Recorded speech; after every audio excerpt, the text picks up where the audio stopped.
Welcome back to Second Chance Hearts, where lost loves find their way home. Today, in an episode called The Echo of the Storm, you'll meet Eleanor Vance and Arthur Thorne, two souls who were given up for gone until life played the most beautiful encore. Come sit close, just you and me, like we're sharing coffee on a quiet evening. All you have to do is breathe and listen. I promise this one will feel like it was whispered just for you.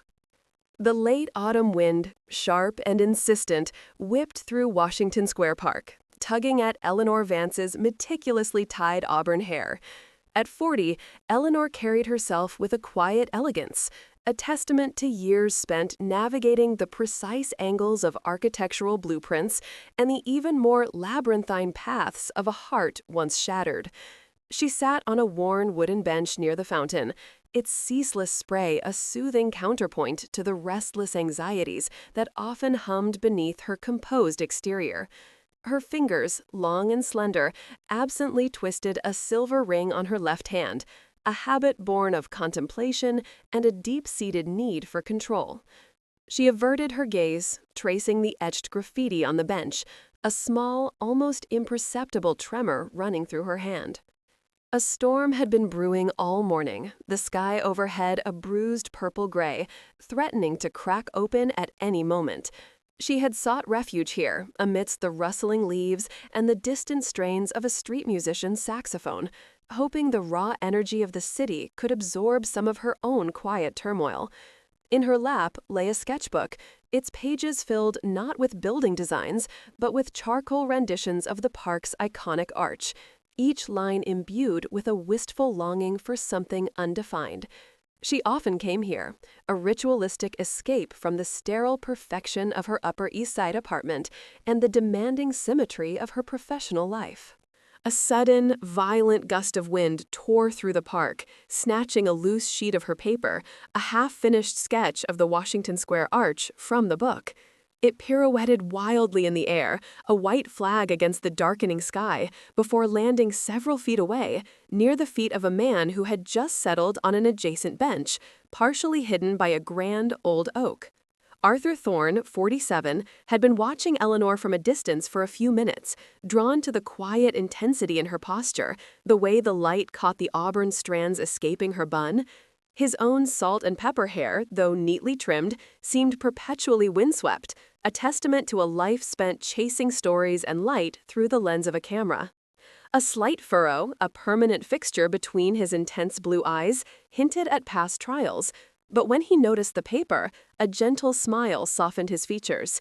He moved with an easy grace, his well-maintained, classic leather jacket creaking softly as he rose. "Excuse me, I believe this belongs to you." His voice was a low, resonant rumble, a sound that seemed to cut through the escalating roar of the wind. Eleanor looked up, startled, her hazel eyes, usually guarded, widening slightly in surprise. She felt a blush creeping up her neck, a foreign sensation. She reached out, her hand still holding the silver ring, to accept the paper.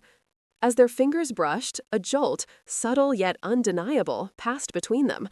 It was quick, like static electricity, but it left a lingering warmth. "Oh, thank you. I didn't even notice." She murmured, her voice a little breathier than she intended. She pulled her hand back quickly, twisting the ring again. Her eyes darted away, to the scudding clouds, then back to his face, taking in the rugged lines, the kind crinkling at the corners of his eyes. There was a directness in his gaze that made her feel both exposed and seen. "The wind's picking up. Looks like the sky's finally decided to weep." He gestured overhead with a tilt of his head, his hand running through his hair, a nervous habit that betrayed a hint of his own vulnerability. Large, fat raindrops began to spatter the pavement, darkening the gray stone in splotches. Within seconds, the drizzle turned into a deluge, a furious downpour that transformed the park into a shimmering, watery landscape. People scattered, umbrellas blooming like sudden, colorful mushrooms. "Oh, for heaven's sake, and I left my umbrella at the office. Brilliant." She sighed, a small, exasperated sound, pulling her scarf tighter around her neck, though it offered little protection.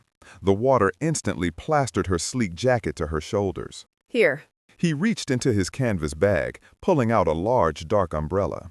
With a flick of his wrist, it sprang open, a wide canopy of protection. He held it out, not over himself, but towards her. Oh no, really, you don't have to. You'll get drenched. She protested, her ingrained politeness warring with a sudden urge to accept the unexpected comfort. Her eyes, still wide, met his, and this time she didn't look away. There was a genuine concern in his gaze, an almost old-fashioned chivalry that she hadn't encountered in years. We can share. There's plenty of room. Unless you prefer getting soaked to the bone in the middle of Washington Square Park. He raised an eyebrow, a teasing glint in his blue eyes, and took a step closer, angling the umbrella so it covered them both. The rain hammered on the fabric above, creating a surprisingly intimate bubble of sound. The rich, earthy scent of wet leaves and rain-soaked asphalt filled the air, mingled with a faint, masculine aroma of cedar and something indefinably warm from him. No, I suppose not. Thank you. She moved closer, slipping under the umbrella's generous shelter. The proximity was startling. She could feel the warmth radiating from his body, the subtle sway of his arm as he held the umbrella aloft. Her earlier tremor had subsided, replaced by a different kind of sensation, a prickle of awareness that was both unsettling and strangely comforting. Arthur Thorne, and you are the artist with the runaway sketches? He extended a hand, large and calloused, but gentle. His smile was easy, dissolving some of the furrow between his brows. Eleanor Vance, and I'm certainly no artist, just a dabbler. And yes, apparently a clumsy one. She took his hand. This time, the spark was more defined, a current that ran up her arm. She noticed the fine lines etched around his eyes, the slight silvering at his temples. He wasn't conventionally handsome in the way of magazine models, but there was a depth to him, a quiet strength that was immensely appealing. She found herself holding his hand a moment longer than strictly necessary. There's nothing clumsy about seeking beauty, Eleanor, especially when the world feels like it's trying to wash it all away. His gaze lingered on her, warm and appraising, making her heart do a curious little flutter. She felt a heat rise to her cheeks again, a sensation she hadn't felt in what felt like decades. He was direct, yet there was a tenderness in his voice. You have a way with words, Arthur. Are you a writer? She asked, almost without thinking, her curiosity finally outweighing her usual reticence. Arthur Thorne used to be a photojournalist. Traveled the world, chasing light, chasing stories. Now I just chase pigeons in the park, and occasionally stray sketches. He chuckled, a soft, rich sound. He still maintained strong eye contact, but there was a flicker of something in his eyes, a shadow that suggested a past he didn't elaborate on. Eleanor found herself leaning slightly forward, drawn into his world. A photojournalist, that sounds like a fascinating life, full of stories. She twisted her ring again, her gaze dropping for a moment to the fountain, now obscured by the heavy sheet of rain. And yours? Beyond the sketches and the occasional pursuit of runaway paper. He asked, his voice gentle, inviting. He didn't push, simply waited.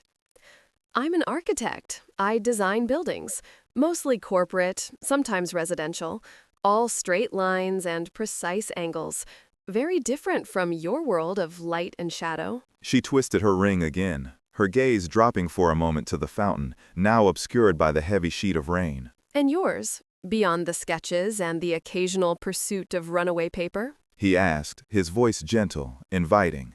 He didn't push, simply waited. I'm an architect. I design buildings, mostly corporate, sometimes residential, all straight lines and precise angles, very different from your world of light and shadow. She gave a wry smile, a hint of self-deprecation in her tone. The rain continued its relentless drumming, creating an insistent rhythm that filled the silence between them. Straight lines have their own kind of beauty, Eleanor. They offer structure, security. Sometimes that's exactly what one needs. He looked at her, truly looked at her, and Eleanor felt a peculiar sense of being understood, even though they had just met. His insight surprised her, cutting through her usual defenses. Perhaps, Or perhaps they just make it harder to see around the corners, she admitted, a quiet vulnerability in her voice. The air around them crackled, not just with the storm, but with an unspoken tension, a growing awareness. They stood there for what felt like an eternity, sharing the small circle of dryness under the umbrella, the world outside a blur of rain and muted city sounds. Neither seemed eager to break the spell. Eventually, the storm showed no sign of abating. "I don't think this is letting up anytime soon. There's a small coffee shop just around the corner on MacDougall Street. It's got a good cappuccino and, more importantly, a roof. Would you care to brave the elements for a hot drink?" He gestured vaguely, his blue eyes searching hers for an answer. He leaned slightly forward, his gaze full of a hopeful anticipation that mirrored her own burgeoning desire to prolong this unexpected encounter. I'd like that very much, Arthur," She found herself saying, a genuine smile gracing her lips for the first time that day, the tension in her shoulders easing. Her heart fluttered again, a little wilder this time. They walked together, shoulder to shoulder, under the umbrella, the rain still pouring down. The short walk felt momentous, each step a progression into something new and unknown. The coffee shop, quaint and smelling of roasted beans and warm pastry, offered a cozy refuge. They found a small table in the corner, the window streaming with rain. Hours melted away like sugar in hot tea. They talked about everything and nothing. Books, old movies, the changing face of New York, the absurdity of modern life, and the quiet ache of solitude. Eleanor found herself opening up in a way she hadn't with anyone in years, sharing anecdotes about her childhood, her dreams of creating spaces that truly nourish the soul, rather than just housing bodies. She even found herself talking about a past relationship that had ended abruptly, leaving her with a deep-seated mistrust of intimacy, without revealing too many painful details. She twisted her ring as she spoke, her gaze drifting to the rain-streaked window, feeling the raw edge of old wounds. "It's hard, isn't it, to trust again, to open your heart when it's been battered." Arthur's voice was soft, laced with an understanding that resonated deep within her. He leaned forward slightly, his blue eyes holding hers, not with pity, but with a profound empathy. He ran a hand through his hair, a gesture of quiet contemplation. I lost my wife 10 years ago, unexpectedly. One day she was there, the next, gone. It leaves a mark, a chasm you think will never close. His voice dropped, a hint of the quiet melancholy he carried surfacing. He didn't look away, his eyes steady, but a deep sadness shadowed them. Eleanor felt a pang of profound sympathy for him. The storm outside seemed to echo the turbulent emotions that had been kept under wraps for so long, now slowly, carefully being revealed.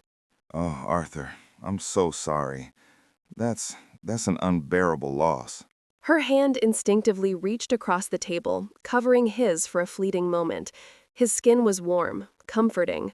The brief touch was electric, a silent acknowledgement of shared pain and nascent hope. She pulled her hand back, but the sensation lingered, a tender imprint. It is.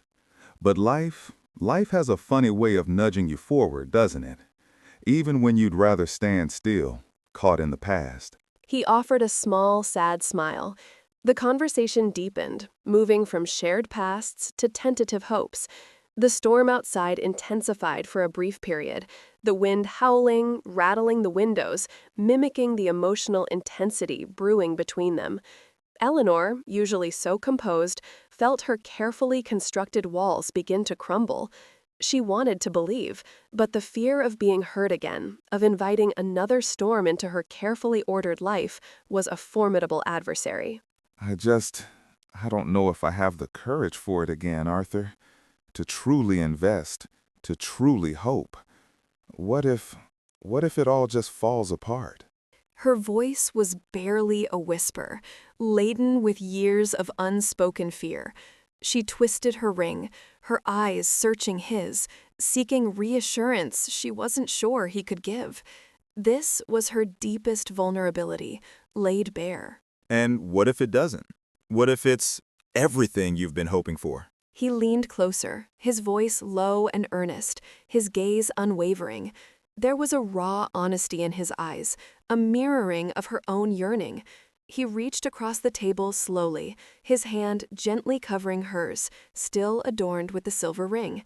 This time, she didn't pull away. His touch was firm, reassuring, chasing away the tremor. Eleanor, life is a storm sometimes. And sometimes it's a calm, sun-drenched day. You can't control the weather, but you can choose who you weather it with. And if you ask me, looking at your sketches, at the way you see the beauty in this park, even in the rain, I think you have more courage than you give yourself credit for. His thumb gently stroked the back of her hand, sending shivers up her arm. The raw emotion in his eyes, the sincere warmth, pierced through her armor. The coffee shop, the city, the relentless rain, they all faded into the background. There was only Arthur and the profound, aching hope he offered. Arthur. Her voice was thick with unshed tears, her hazel eyes shining with a mixture of fear and burgeoning tenderness. She didn't know what to say, what to do. Her heart, which she thought had calcified into a fortress, felt strangely alive, thrumming with a forgotten melody. Let's not let another storm, real or metaphorical, keep us from seeing what's possible. He smiled, a truly genuine, hopeful smile that reached his eyes, erasing the permanent furrow from his brow. He squeezed her hand gently, his touch a silent promise. Eleanor looked at their joined hands on the worn wooden table, the contrast of his strength and her delicate fingers, and a profound sense of peace began to settle over her. The sound of the rain outside had softened, becoming a gentle patter, as if the storm itself was relenting. The light filtering through the window, though still gray, seemed to carry a hint of brighter days to come. She finally smiled back, a full, radiant smile that transformed her face, making her hazel eyes sparkle. The twisting of the ring had stopped. This was a new chapter, unwritten, unscheduled, and utterly, wonderfully unexpected. And for the first time in a very long time, Eleanor felt ready to turn the page. If this story moved you, share it with someone who needs to hear that second chances are real. Please like, share, and subscribe to keep us spreading love and hope.